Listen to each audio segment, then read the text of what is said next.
So today we are doing something no one has ever done before. 4 gaming setups in one video. And guess what? All under one roof. The ultimate gamer's paradise. So stay tuned till the end in order to catch that one. First, let's begin with my setup. It's nothing too flashy. Have some anime elements going on. This is Kurosaki Ichigo from one of the best shows I've ever watched, Bleach. I'm not trying to start a console war here by showcasing the Xbox controller up front, but honestly, that is really my daily driver. Then comes the heart of this build, the PC itself. It boasts a Ryzen 5800X, an RTX 3070, and 32 gigs of RAM as the key components. Details will be shared in the description down below. The DualSense is something I truly admire. But honestly, I pretty rarely find myself gaming on the PS5 these days, not because it lacks anything, but just because I mostly find myself playing competitive multiplayers like Valorant or Counter-Strike all the time. For the cable management side of things, it's not the best, but a job just done. I plan to fix it sometime soon. Enough of chit-chatting about my setup, it's time to leave. I did give the boys a heads up that today I would be filming, but I highly doubt that anyone is ready for it. This setup is the perfect blend of an office cum gaming work from home setup. It's perfect, no flashy RGB, and that's it.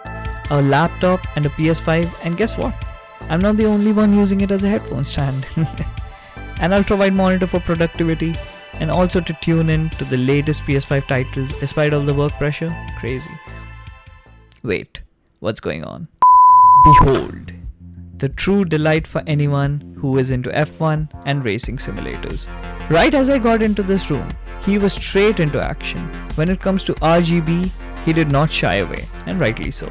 This room has a vibe of its own, starting from elements from Mortal Kombat and football as well. From a distance, it might seem like a very complicated setup, but honestly, all of this is just being powered by an HP laptop. This supports the specs of a GTX 1660 Ti, which is a really good GPU. Yes, it does not have ray tracing, but the GPU on its own is really powerful for its time. His favorite game is up and running and it serves the point. Now, it's the time for the moment you all have been waiting for. I like to call this setup the cozy retreat. After a long day from work, sometimes you just don't feel like getting too wired into the world of multiplayer or AAA games, and you just prefer going back in time and playing a little bit of retro games. In order to run this, we got a projector from eBay. It was around £17 in the UK. Someone who has grown up in this era, this is like a dream come true. Personally, I feel that gaming is all about having fun together, right? And it's the most fun that way as well. Anyway guys, let me know in the comments down below what do you think about these setups, and I'll catch you in the next one.